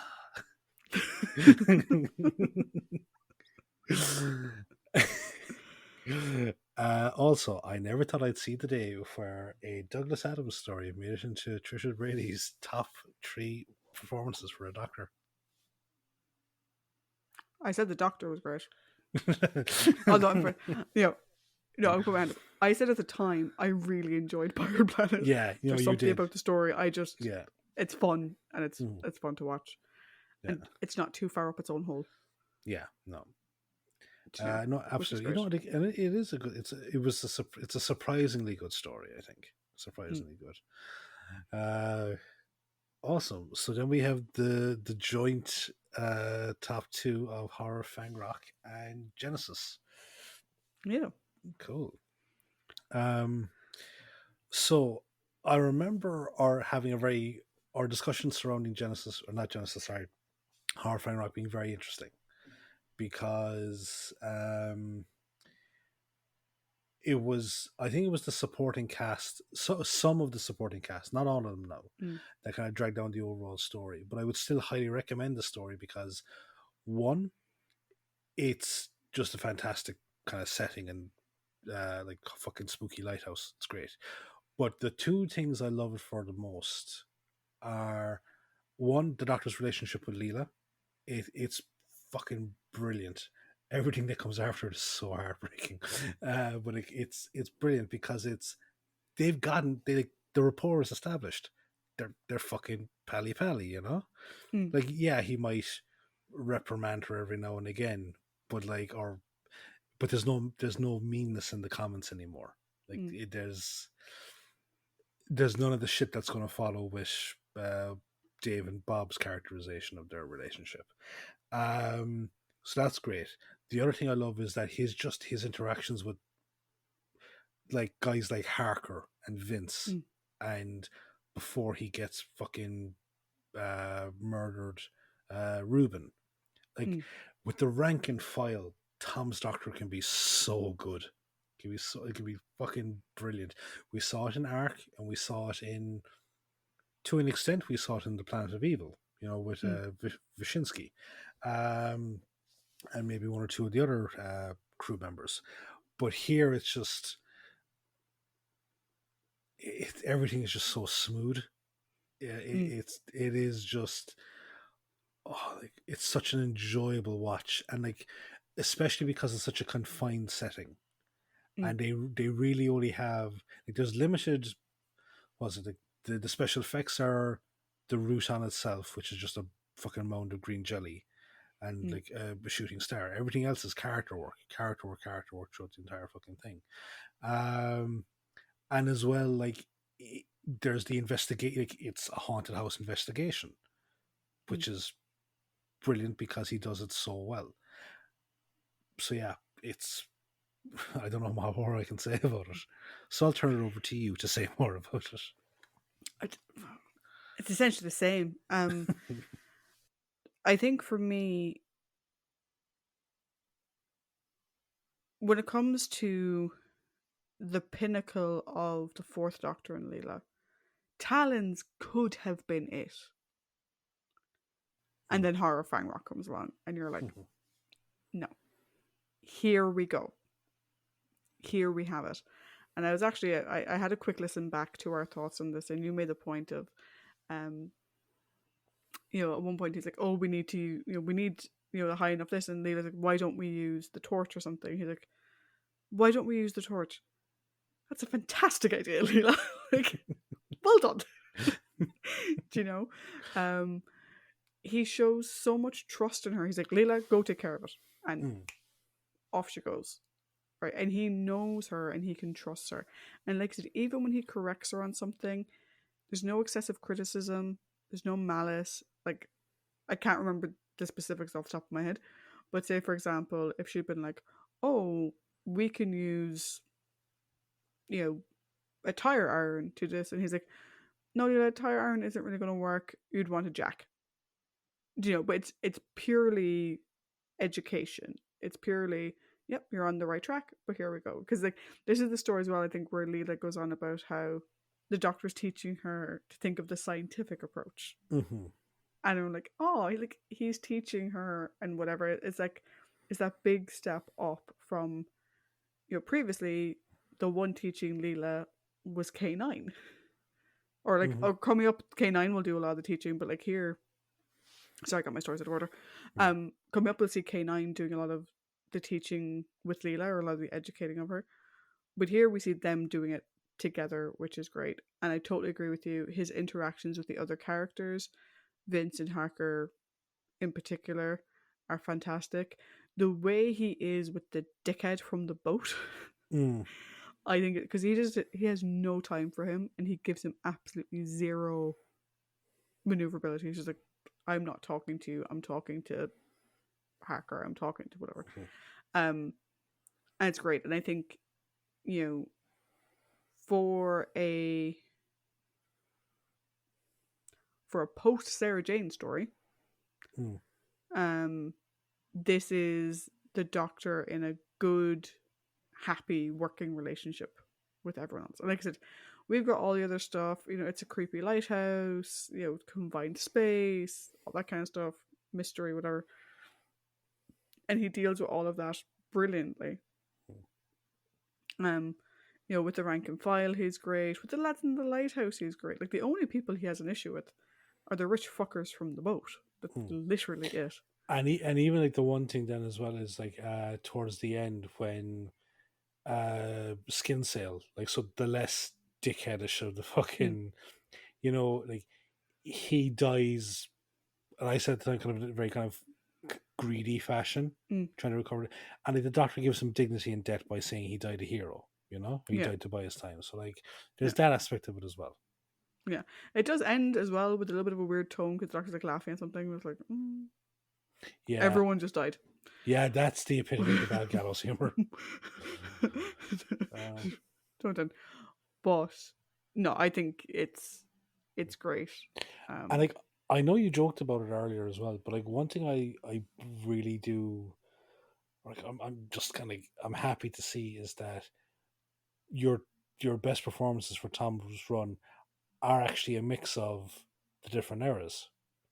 mm, And like, because as we even said, like that, okay, yeah, you can divide it into three eras, but you can also do it into sort of like a 1 and a 1.5, because one would be Phillips era, but then the 1.5 would be Phillips era with Leela. yes. Yeah. And Deadly Assassin, we had, you know, there was thoughts about Mm, that, and you were, but it's like the four stories afterwards where it was like she likes Leela. Like that's all that was going through my head was mm. like, fuck it, like Louise Jameson grabbed her. Fuck it, brilliant. I will say one thing. Mm-hmm. Um, I didn't do it intentionally, Mm-hmm. but I do like that I have a Sarah, Romana, and Leela in my 3 hero stories Mm-hmm. because like I kind of joked about it. My honorable mentions could have been the vast majority of his first batch of stories. I think the Mm. only ones that probably wouldn't make it would be Mask of Mandragora, Android Invasion, and Revenge of the Cybermen. Yeah. Those ones are kind of knit as stories, and no, Tom is kind of he's alright. Um, I will say one other thing I want to put in honorable mention because you just reminded me of it. I don't know what it was you said. I don't know what you said that reminded me of it, but oh no, I was talking about Planet of Evil. If you are someone who ships the Fourth Doctor and Sarah, even though there's never an on-screen relationship between them, but that's a ship that you particularly fancy. Planet of Evil, because Tom just gazes at Liz the whole fucking time. Yeah. And also I love Planet of Evil, so yes, I Yeah. forgot to include that in my honorable mentions. Mm. Um, but the best Fourth Doctor performance, Mm. voted by many as the best Fourth Doctor story, voted by many as the best classic story ever. We have Genesis of the Daleks. So, And Paddy, floor to yeah, you. like, you could call it a cop out, you could call it a fucking cliched answer. It's a cliched answer for a reason. Mm, It is a fucking phenomenal story, start to finish. And that is down to, look, there's multiple factors that make Genesis fucking brilliant story.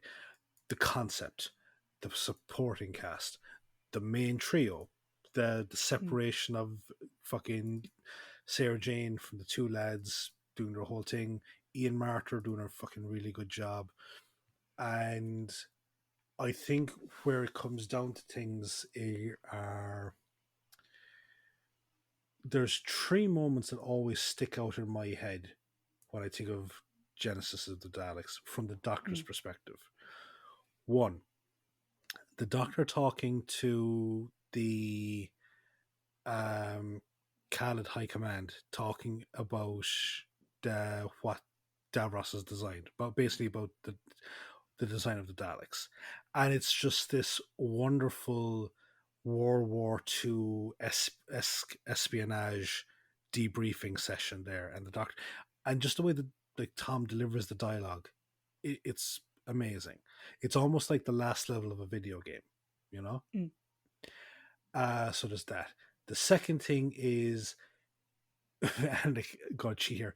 Anytime he's fucking sitting across from Davros, anytime the two of them are locked in discussion, be it about the um, if you could, if you had the a virus that could Mm. destroy all of it, would you crack it? You know, that wonderful exchange between the two of them. Okay. And then, do I have the right? Mm. That fucking sequence is brilliant, and it's aided by Liz and Ian, Angel and the Devil on the shoulder, and like we talked about what was going through their minds. But he does raise like the very valid point, and it's a point that it goes through everyone's head, like for like I think it was like the two biggest kind of sci-fi questions like, in terms of alternate futures are: would you go back and kill Hitler before World War II, and would you go back and save Kennedy? I think those are probably the two. It's like, okay, potentially noble ideals, but you have no idea what the consequences of those actions would be for the rest of the world, you know. Mm. And there's been some very interesting spins on it in in like the terms of science fiction or anything like that. Um, but you take a look at, you envision what could be, like he says, like, generations of people throughout the universe could grow up never fearing the word Dalek. But think of all the fucking civilizations that will like unite. Think of former enemies putting down, like, making alliance, like the peace that will come about in adversity against the Daleks. Mm. So the benefit that they have given, it's just a wonderful sequence. It's a wonderful speech because it it makes you think, you know. Yeah. It does. And I know that sounds very kind of like it makes you think. It does. It makes you think about all the consequences and about the ramifications, the ripples that changes in time make, which is a message that has been there since the Aztecs. You Yeah. can't rewrite history, not one line. This is the Doctor facing it, and he he doesn't necessarily rewrite it. He smudges the line a bit at the end, but that's because it was an accident. But from start to finish, it's just a fantastic performance. Yeah. I agree. I think one of the things I find most interesting about Tom's performance here is, we've said like we enjoy childish Tom for the most part. We enjoy, irreverent Tom or whatever. The Doctor, for the most part, is on focus, on target for the majority of the story. This isn't a happy, slappy, fun adventure for him. Mm-hmm. Started at the beginning because he didn't choose to go there in the fucking first place. The time was sent him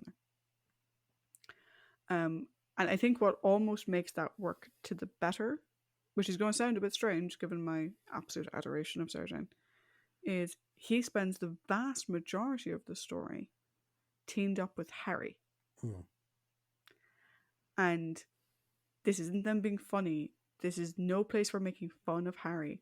This is the Doctor and Navy Sergeant Lieutenant Sullivan on a mission.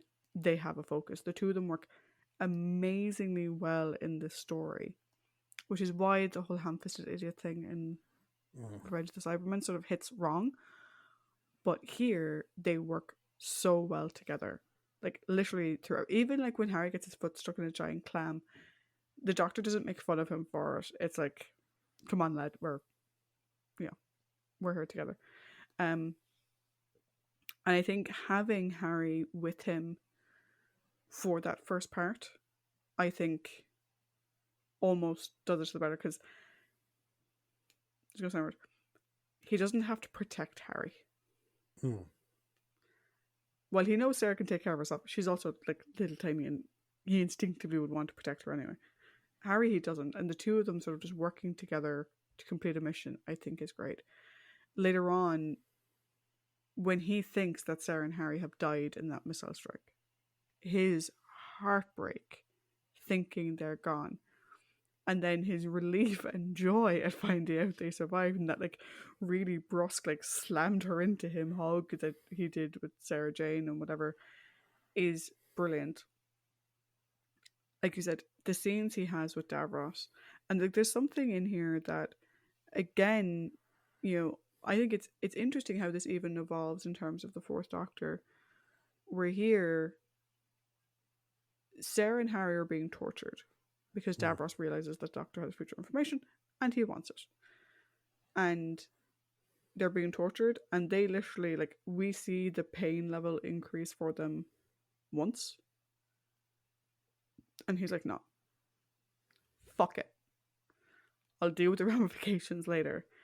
And he concedes to prevent them from being hurt. And that scene is so raw because like, you've Sarah being like, don't tell him anything, or whatever. And we see that in later stories. Do you know? We see it with Romana later on being like, I'm not as important. Do you know, whatever? But to see it here with Harry and Sarah, a couple of stories in, this version of the Doctor is still young. Do you know? It's still his early days. Is great. Then, like you said, the do I have the right speech? So before I go into my thoughts on the do I have the right speech, I will just say that like I did have a bit of a comment back at the time where I think the do I have the right speech is a little bit undermined by episode 6, where he just goes back in and ho hum to get connects together everything and whatever. When he had this big, I think part of me didn't think about like what really changes between the do I have the right speech and that moment. What he's seen, what he knows is going to happen, his realization. I don't think I gave it enough credit when we talked about it the first time. But that speech speaks to the heart of who the Doctor is and where his line is when it comes to preserving life. And like you said, you know, would you go back in time and kill Hitler? Would you go back in time and do whatever? But I like the fact that it's a serious struggle for him. He could have very easily gone one way or the other in that moment. Mm-hmm. You've got Sarah on one side fucking egging him on. And I don't mean that in a bad way, but like she's like, of course you have to. Are you fucking serious? You have the opportunity to wipe out the Daleks, you have to do it. On the other side, you've got Harry silent. Harry who has likely seen war, who's been in battle, who, he's in the Navy, he has served, seeing things in a different way to the way the journalist sees it. You've Sarah on one side saying all this stuff, you've Harry on the other side completely silent, and the Doctor in the middle is going, but do I have that right? So it's one thing for the Time Lords to say that he was sent back to stop the creation of the Time Lord of the Daleks. They made that decision far away on Gallifrey. I am here and now. I am not a committee. I am not a jury. I am not a judge. What right do I have to be the executioner? Do you know? And just the way Tom plays it is just, it's brilliant. This story is considered one of the best stories of Doctor Who ever for a reason. And one of those reasons is the Doctor and Tom's performance. So is it any wonder that we ranked it as our best performance? So I think in terms of looking back, I think, deciding what was going into this list was really hard in some respects. Like the best stories was a fucking nightmare. I wanted to put Empire Planet for the What's It For, but but again, Genesis was always there. Yeah. Now, was I going to rank something higher than it? Because the fun performances are fun too. Do you know? This isn't to say that it's always the like serious performance. That's the Well, like, well, The I was Oscar like, bait story isn't yeah, isn't yeah. always going to be the best one.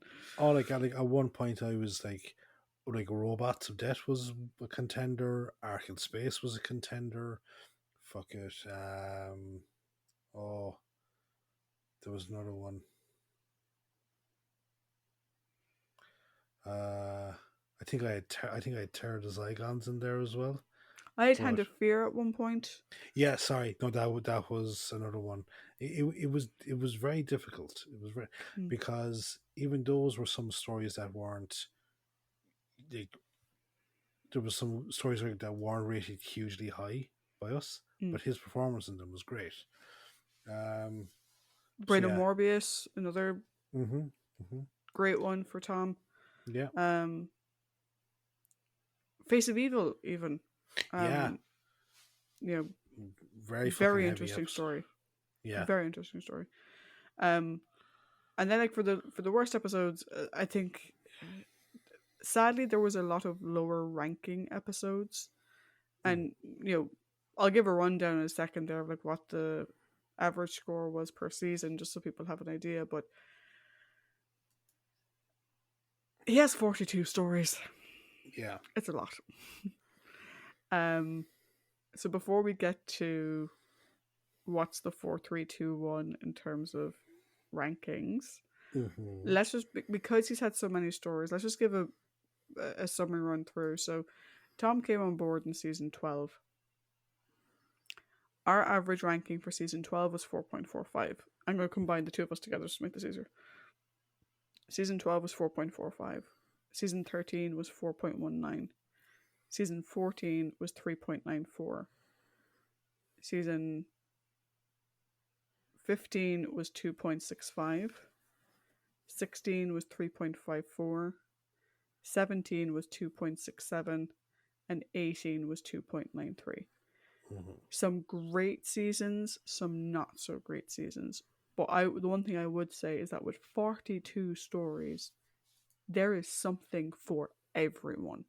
Mm. Whether Oh. that's a particular companion that you like watching him with, whether it's a particular era in terms of showrunner that you think is great, whether it's just a particular type of story. Like, do you like the sort of gothic or the sort of retellings of Frankenstein, or the retellings of whatever? Do you like the space ones? Do you like the moral question ones? There's pretty much something for everyone in here, which in fairness you know with some of the other doctors we didn't get. Do you hmm know? hmm Um, the only thing Tom doesn't get, which is unfortunate, and we know who to blame, is there's no pure historicals, which is sad. I Yeah. would have wanted to see Tom in just a pure historical. I think it would have been great. Yeah, it would have been fantastic. But I'm going to ask you first. Hold out your suspense a little bit longer. Okay. How Cool. are you ranking them? So I think my my 4 and my 3 are the same as they were previous time. So number 4 is Patrick Troughton, and number 3 is John Pertwee. And like I'm not gonna lie, like it hasn't been easy. It really hasn't. And I've been trying to kind of make sure I'm making the right decision because it can like can turn on a dime. But I think, in all honesty, number 2 is probably Tom, and number 1 goes to Bill Hartnell. I've loved Tom Baker's Doctor for Jesus. Like when we started the podcast, I said I had like a fucking brief scattering of it. Didn't properly start watching his era until we started being friends, you know, Mm. and it just reinforced the liking I had for him. And then with Bill's era, I was kind of like I loved the first 16, and just kind of afterwards, after Ian and Barbara left, interest wasn't there. Re going through the podcast though, whatever about the stories, I fucking loved Bill Hartnell's Doctor. There's just something so cheeky and warm, and his anger is something. His anger is like just beautiful to behold when it's directed at the villain. His indignation is great, and like we're what is it there now? We're 17 years on, or no, Hen. What season did we finish on? We Finish on just 18, finished season 18. 18. An 18-year run of a show, granted now with multiple leads. And like we said before, a lot of people put it down to Patrick Troughton really cementing it with the what is it? Oh, with the regeneration.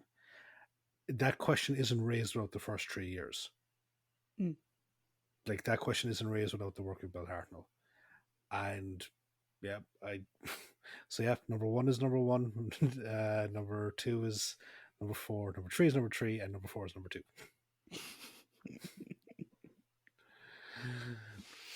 So go on, give it to me. In fourth position is number 2. Yep.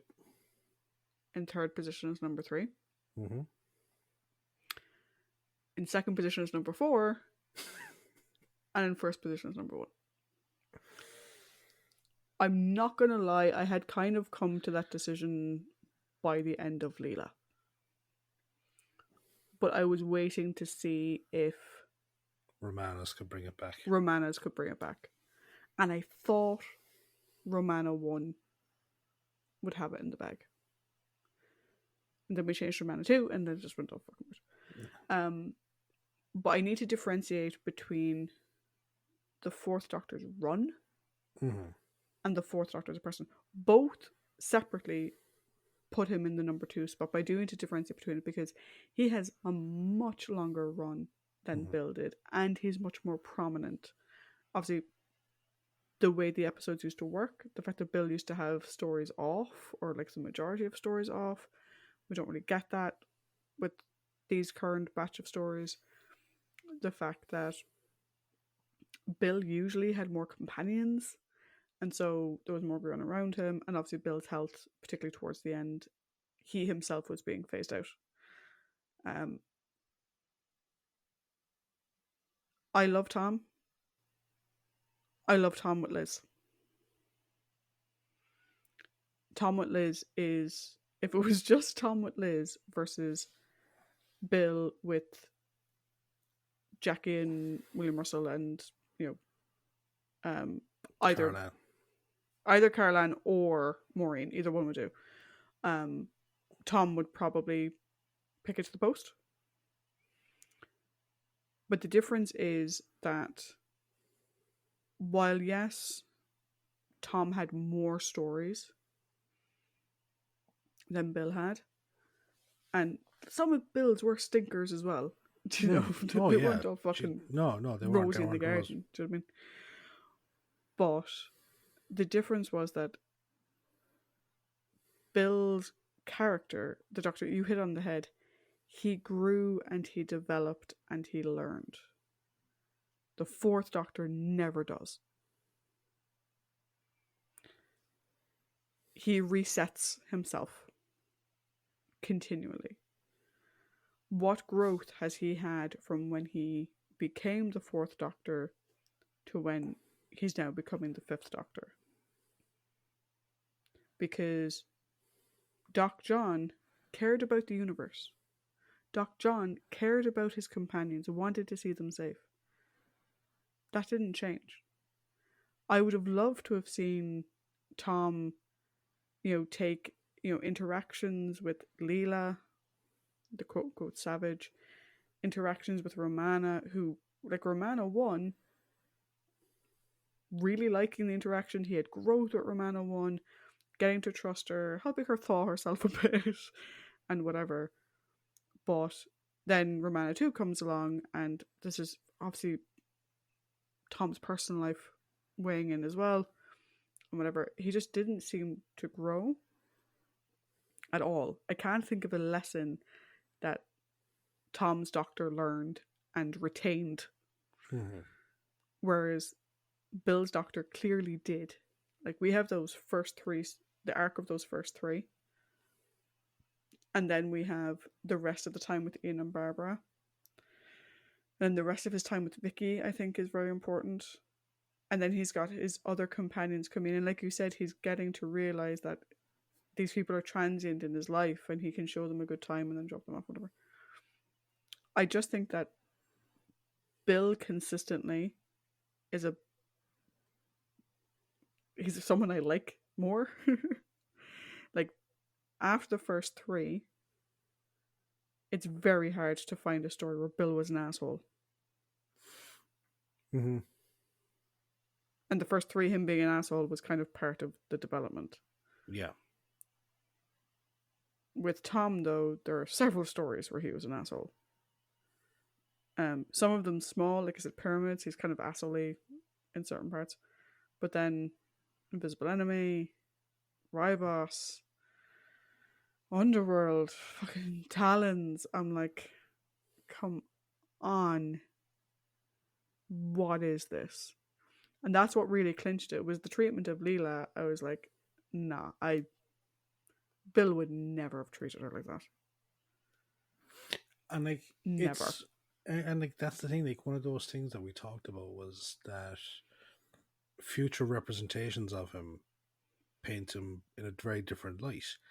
Like, throughout everything, Bill never said an unkind word to his female companions. He like no, he gave the lads like the withering eye and like maybe like Oh yeah. like the rough side of his tongue every so often. But even then, there was still this. He knew when to stop. Like, with Bill, mm-hmm. we're going to excuse Susan for a second. Mm-hmm. Because until someone tells me otherwise, Susan was his granddaughter. They have their own thing, right? Yeah. I know some people like to claim that she's whatever. If you think about the interactions that the Fourth Doctor has with his companions that we didn't like, okay, the way he is with Harry, kind of reminiscent of the way Bill is with Ian, but also not. It's a bit overly much, Mm-hmm. you know? Yeah, sometimes I sort of chalk it up to, he was taking Harry on a trip to the moon. Yeah. But then Harry's around and like he wants to be with Sarah. Like, fuck off, Harry. Like, what are you doing? The way he treats Leela. You have Bill going to a planet where they think he's a god. I'm just seeing the impish smirk on his face when he sees his face engraved in the side of a cliff. He's just laughing his little ass off. But he sees Leela, and yeah, he might be like, you can't go around fucking killing people all the time. At the same time, though, he would never call her a savage. He, like, someone using the pacify fucking gun thing, he would lose the rag altogether. If he met Romana 1, yeah, I think Romana 1, he's sort of like, oh, again, that icy interaction, which comes from her as well, there's an understand. But then, if you think about the way he is with Vicky, the sharing knowledge with her and whatever. And again, actually, I just mentioned Leela, the way he was with Katerina for that very short amount of time. He didn't treat her as lesser than. He was aware of how she saw him as a god, and he kind of eased her out of it. Yeah. Do you know? So yeah, it's like Tom Baker is amazing. Do you know? There's no denying that. The Fourth Doctor was my favorite up until, like I said, literally the whole Leela thing. And for many people, they can't watch the black and white ones and whatever. That's fine. For some people, they're too slow and they're too whatever. This isn't to take from Tom as an actor or Tom as a person. And maybe it's just that he was there too long. But there was the other side of it, which I'm glad now I have an explanation for, which is people saying that like Tom's later seasons he phoned it in. I don't think that's strictly true, but Tom's health issues and his personal issues, I think, affected the stories in a very different way to Bill's, Hmm. which is slightly unfair on Tom because it's not his fault that he was so ill for his last season. Yeah. But as just a viewer, it's very different. So, yeah, did you? I wasn't sure if Tom would drop for you, but I it was kind of 70-30. I'll put it. I was 70% sure he probably would, but he's also Tom. I was like, okay, how about you? Are you surprised at all? Um. Honestly, I'm not surprised, but I thought that if Tom had stayed on top, it would have been a very, very, very close margin. Mm. Like it would have been, and I think, as you said, if it had been Tom's first 13, which is his run with Sarah Jane, to Bill's, I will say 17 because Time Mm. Meddler is It's fun, entertaining. yeah. Yeah, it's fun. You're right. Tom and Liz probably would have won out, but we get introduced to through Bill's run. We're never introduced to another companion that, for me, supersedes my favorite companions from that era, Mm. and we're not introduced to a character that shines brighter than the Doctor does at that time. Mm. In Tom's run, we're introduced to Leela and Romana One, two fantastic characters that at times outshine the Doctor Mm. for the significant parts of their runs. And then there is the whole aspect of, because of that, it almost feels like Tom is railing against, or Tom's Doctor is railing against it.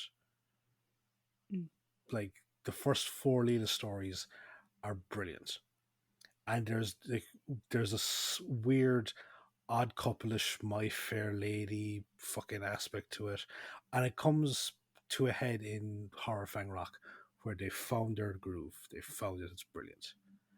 And then the rest of the season, with the exception for me for the Sunmakers, is a complete fucking wash. Yeah. Which is I suppose in many ways, like, I mean, I'll put it to you a different way. Verity versus Philip. So Philip Hinchcliffe has up until Horror of Fang Rock. yeah. Verity has up until, when did Verity switch out? I think she bunked at she I think she bunked at Time Meddler. Yeah.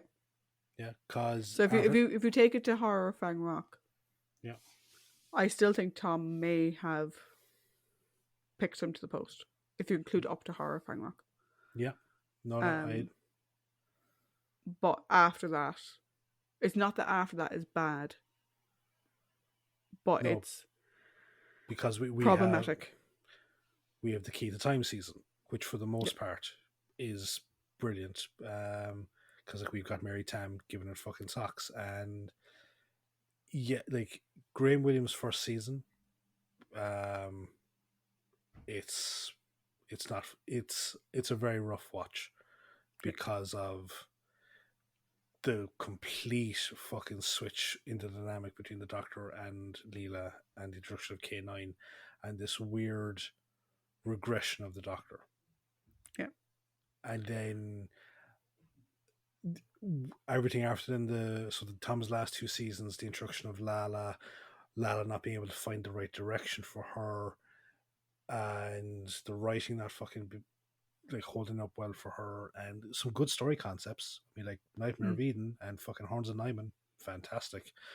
Um, but then just the last season, again, it's so fucking up and down. Like, what do we say? We said um, Full Circle and Keeper Traken and Logopolis. Yeah, full circle. Yeah, full circle. Keep of Check on Logopolis. Yeah. Then you got Leisure Hive, which was fucking shit. Mm. And Meglos wasn't much better. State of Decay, Warriors Gate.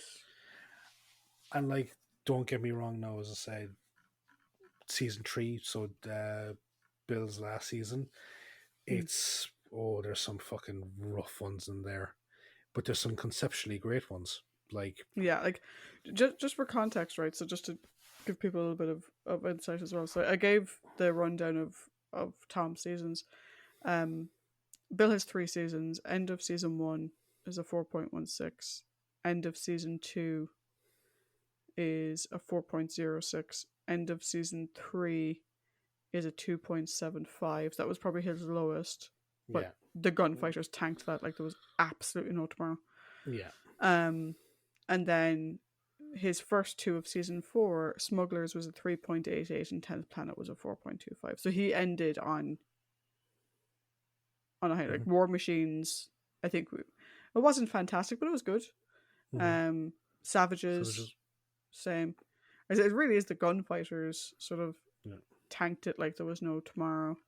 Um, whereas with Tom, there's a lot more ones and twos and yeah. you know And we like and we, Power of Crawl 2, Armageddon Factor 2, and like we said about Creature from the Pit, Destiny of the Daleks. Like, oh Jesus, Destiny of the Daleks. But then we talked about, like, and if you talk about Bill's last season as well, is yes, he's also saddled with companions that we're not overly fond of, like Stephen, and mm, Dodo really doesn't make an impact. Ben and Polly come in on the War Machines, and then it's the upswing then, yeah, because it almost feels like here's Barbara and Ian 2.0 to an extent, you know? mm, Um, and like one story that we were very divided on was Massacre of St. Bartholomew's Eve, mm. because it was like, it's not really a Doctor Who story, it's more of a historical fucking fiction. But Jesus, that fucking monologue. That monologue at the end is amazing. Yeah, it's brilliant. And I watched on YouTube someone else's review of it, and much like ourselves, they were kind of confused by the nature of the story and how it's left on Steven's shoulders, and there's some decisions that he makes that aren't fucking the brightest. But Jesus, the monologue at the end, the heartache and the loneliness and everything that he goes through, you know. Mm. But yeah, like I don't want this to be like this was the question that was posed. It's the question that we knew we needed to answer. Mm-hmm. Um, however, I will say Doc Tom is a lot of people's favorite for a reason. Oh yeah, Tom absolutely. Baker's amazing, and thankfully there is so much extended media with Tom. He's done so many audio stories with Big Finish. He did audio stories with the BBC. We've said it several times before. I'm going to say it again. If you haven't read Scratchman, Mm. Scratchman is great. go and read it. It's Fourth Doctor, Harry, Sarah. Harry is a little bit Revenge of the Cyberman Harry, but he Mm. has some good moments. It is a fantastic book that came from an idea that Tom and Ian had. Yeah. So don't want to end on too much of a downer by us saying that we put him Oh into a yeah, I number 2 know. spot. No, but like, this is the thing now, right? Is that yes, he is in the number 2 spot, but it's a fucking very high number 2, you know. And like, he's got a wealth of stories there that we've fucking adored, and yeah, so like and he's still a top 5 Doctor, like, Mm. because see, this is the thing, is that we're now moving on to someone that you haven't seen before, Peter Davison, someone that I have seen but didn't probably leave the most memorable mark on me. But we're moving on down the line. We've got 13, or what was it now? We've done 4. We have 900 Doctors to go through. And I think for a lot of people, a top three or top five is where the thing is. I don't see Tom dropping from the top five spot. I don't either. But then again, I've never seen Patrick Troughton. Or not Patrick Troughton. I've never seen Peter Davison. I've never seen Colin Baker. Mhm. I know Paul is waiting ardently for me to get to Colin. And Peter and Colin, he's really looking forward to seeing. But yes, next time we won't be talking about Peter. No, we won't. We'll tease it out another bit longer. No, next time we're going back to Sarah Jane and K9, a version of, in the pilot for a spin-off that didn't get picked up, which is K9 and Company, and that'll be a special rambling next time. And then we have to take some time off because I have a wedding. And then we'll get to Peter. And then the following week you're taking out because I have a wedding. Then I'm taking that week off because I also have a wedding. So yes, I think we'll probably be starting the spooky season with Peter. Yeah. Until then, though, bye-bye. Bye-bye.